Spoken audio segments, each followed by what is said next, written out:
Isang mapagpalang araw sa inyo mga mag-aaral mula sa ikasyam na baitang. Kilalanin natin ang isang sanaysay mula sa bansang China na pinamagatang Ako si Jia Li, isang ABC. Tunghayan natin ang kanyang buhay na nakapaloob sa sanaysay na ito. Ako si Jia Li, isang ABC. Ako si Jia Li, 15 taong gulang at isang ABC. Mahuhulaan mo ba kung ano ang ABC? Ang ABC ay American-born Chinese. Ang karaniwang katawagan sa mga tulad kong may mga magulang na Chino, subalit ipinanganak at lumaki dito sa Amerika. American Chinese ang tawag sa akin ng nakararami. Ipinanganak at lumaki ako rito sa Los Angeles, California, subalit parehong Chino mula sa Beijing, China ang aking mga magulang. Paano nga ba ang buhay ng isang ABC? Masasabing mapalad ako dahil nararanasan ko ang kultura ng dalawang bansa. Unang-una, mahusay ako sa wikang Ingles at ito ang ginagamit ko kapag nasa labas ako o kapag kausap ko ang aking mga kaibigan, kaklase, at maging ang pinakamatalik kong kaibigang si Lian na isa ring ABC. Subalit kapag nasa bahay ako, higit na nangingibabaw ang kulturang Chino sa paraan ng pagpapalaki sa aming magkakapatid. Kapag nasa loob na ako ng bahay, ay Mandarin Chinese na ang salitang ginagamit ko at ginagamit din ng iba pang miyembro ng aking pamilya. Ang pamilya Wang sa Los Angeles, California. Napakahalaga ng pamilya sa aming mga Chino. Hindi tulad ng kaibigan kong purong Amerikano na gustong mabuhay agad ng mag-isa pagsapit nila ng tamang edad. Kami ay hindi basta bumubukod sa aming mga magulang. Kahit pa nga nag-asawa at may mga anak na. Pangkaraniwan na lang sa aming mga Chino na magkakasama sa isang tirahan ng pamilya hanggang sa ika-4 na henerasyon. Katunayan, dito sa aming bahay ay kasama pa rin namin ang aming waipo o lola na ipinatasyon ni mama noong ako ay 5 taong gulang pa lang. Mula pa noong bata ako, ay si waipo na ang lagi kong kasakasama kapag nasa trabaho ang aking mga magulang at ang 2 nakakatandang kapatid. Ngayon ay may asawa na ang aking gege o nakatatandang kapatid na lalaki, pero kasama pa rin namin siya sa bahay, gayon din ang asawa niya at ang kanilang nag-iisang anak na si Sheng. Inaalagaan namin ni waipo si Sheng kapag wala ang kanyang mga magulang. Ang aking jeje o nakakatandang kapatid na babae ay dito pa rin nakatira sa amin kahit na siya'y tapos ng mag-aral at may trabaho na. Si waipo at ako. Kami ng aking waipo ang pinakamalapit sa isa't isa. Marami siyang naiturong kultura at tradisyong China sa akin. Isa sa mga ito ay ang kalagayan ng mga kababaihan sa tradisyonal na kulturang China kung saan ang mga lalaki ay tinuturing na nakatataas kaysa sa mga babae. Tulad ng sinasabi sa aklat na The Mother of Mencius, ang katungkulan ng isang babae ay mananatili sa bahay para magluto, mag-init ng alak, mag-alaga ng kanyang mga biyanan, manahin ng mga kasuotan, at wala na. Kailangan niya ring sundin ang 3 pagsunod tulad ng unang pagsunod, kapag siya'y bata pa, kailangan niyang sumunod sa mga magulang. Ikalawang pagsunod, kapag siya'y may asawa na, ay dapat siyang sumunod sa kanyang asawa.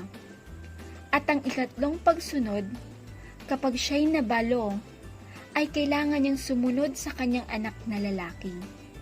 Dahil daw dito, maraming mga kababaihan sa China ang hindi nakapipili ng kanilang mapapangasawa dahil ang mga magulang ang pumipili at nakikipagkasundo sa mga papangasawa ng kanilang mga anak na babae. Ilang paniniwala at tradisyong Tsino. Maraming iba pang bagay na naibahagi ang aking waipo tungkol sa kanyang minamahal na bansa. Mayaman ang Tsina sa paniniwala at tradisyong nagmula pa noong unang panahon at patuloy na isinasagawa hanggang sa kasalukuyan. Katunayan, ang marami rito ay sinusunod pa rin ng aming pamilya kahit pa matagal na kaming naninirahan dito sa Amerika. Sinabi ni Waipo na maraming Tsino ang sumusunod sa mga panuntunan ng Feng Shui dahil ito raw ay gabay para maisaayos ang pamumuhay ng naaayon sa 5 elemento ng kalikasan: ang kahoy, apoy, lupa, metal at tubig. Makatutulong daw ito sa pagpapanatili ng mabuting kalusugan, kaligayahan at kaayusan sa buhay. Maliban dito ay marami pang pamahiin at paniniwala kaming sinusunod tulad halimbawa ng posisyon ng chopstick kapag kumakain.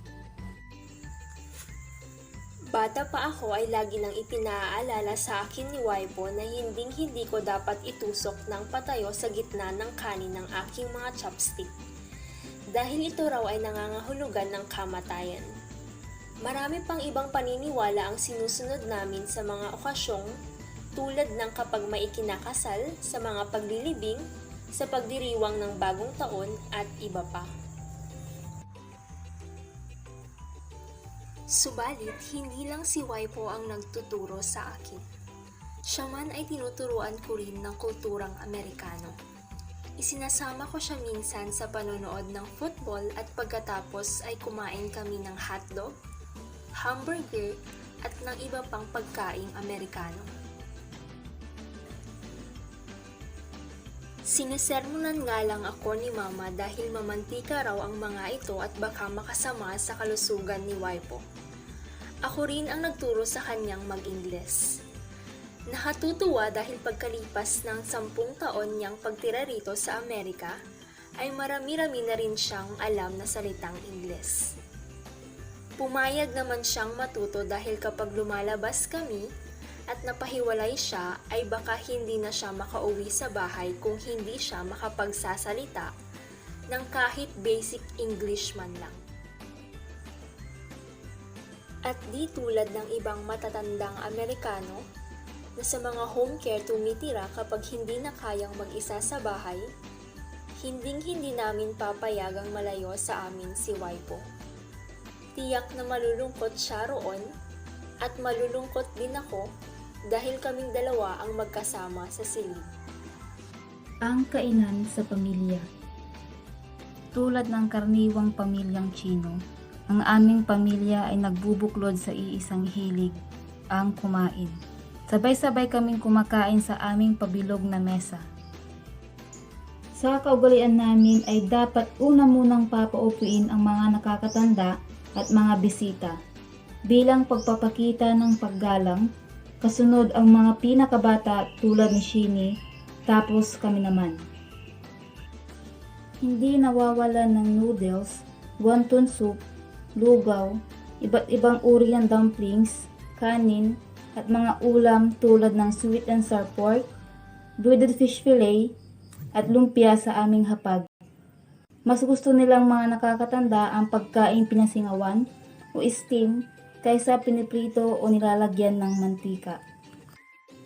Sa paghahanda ng pagkain, ang higit na binibigyang pansin ng mga Tsinong tulad namin ay ang lasa, kulay, amoy at itsura. Hindi gaanong inihain ang mga matatamis na pagkaing Amerikano tulad ng cookies, cakes, pies at ice cream. Ang mga ito ay inihahanda lamang kapag may espesyal na okasyon. Ang karaniwang panghimagas namin ay ang red bean soup, sweet white lotus seed soup o steamed papaya soup o kaya'y prutas. Ang piging sa aming pamilya. Kapag may ipinagdiriwang kaming espesyal na okasyon tulad ng Chinese New Year, kasalan, graduation, kaarawan o kapag may bisita kami, ay nagiging abala ang lahat sa paghahanda ng mula 10 hanggang 12 putahe. Karaniwang nagsisimula ang ganitong mga handaan sa mga pampagana tulad ng jellyfish salad, tokwat baboy at sabaw tulad ng shark fin o bird's nest. Ang mga ulam naman ay kinabibilangan ng mga espesyal na mga recipe ng pamilya para sa pagluluto ng alimango, sugpo, malalaking isda, hipon, itik, tupa, baka, manok, at gulay. Hindi rin nawawala ang mga sariwang prutas. Ang mga okasyong ito ay espesyal dahil pagkakataon din ito para magkita-kita at magbalitaan, magkwentuhan at magtawanan. Kaya naman ang piging o bangkete ang inihahanda at hindi pangkaraniwang mga pagkain lang. Sa ganitong mga pagkakataon, na ilalabas ang mga pinakamagandang gamit sa kainan at may tamang pagkakasunod-sunod ang paghahain ng mga putahe. Proud ABC. Iyan ang mga dahilan kung bakit ipinagmamalaki kong ako'y isang ABC o American-born Chinese. Sabi nga ng kaibigan kong si Lian, we have the best of both worlds. Natuto akong gumalang at maging higit na bukas sa pagkakaiba-iba ng mga tao at lahi. Tanggapin ang makabubuti at iwaksi ang makasasama. Ipinagmamalaki kong dala-dala ko ang pagiging episyente, maunlad at moderno ng bansang sinilangan ko. Ang Amerika, subalit taglay ko rin ang ganda at halina ng makulay at mahabang tradisyon at kultura ng bansang sinilangan ng aking mga magulang, ang bansang China. Ang China ang bansang may pinakamalaking populasyon sa buong mundo. Umabot na sa 1.35 bilyong katao. Dahil dito, hindi katakatakang gayon na lamang ang impluwensyang Tsino na lumaganap sa iba't ibang panig ng mundo, hindi lang dahil sa kanilang kalakal na ine-export kundi dala rin ito ng mga Tsinong nangingibang bansa upang doon manirahan tulad ng pamilya ni Jia Li na naninirahan sa Amerika. Si Jia Li ay 15 taong gulang at isang ABC. Ang ABC na nangangahulugang American-born Chinese na kung saan ay nararanasan niya ang kultura at paniniwala ng dalawang bansa. Hindi basihan ng pagtira sa ibang lugar upang kalimutan ang sariling kaugalian at tradisyon. Tulad ni Jia Li, maging ang kanyang buong pamilya ay hindi nakalilimot sa kung ano ang kanilang kinagisnan, tulad ng patuloy na paggamit ng chopstick, pagsasalita ng Chinese Mandarin at iba pa, bilang isang Tsino na naninirahan ngayon sa Amerika. Respetuhin ang kultura at paniniwala ng bansang Amerika at patuloy na pagyayabungin at mamahalin kung anong kaugalian mayroon sila bilang isang Tsino. Sa pagsalubong ng silangan at kanluran, mga kultura at tradisyon, magkakaiba man, ay maraming mga bagay ang matututuhan na pananaw at paniniwala na tiyak na mamahalin at rerespetuhin.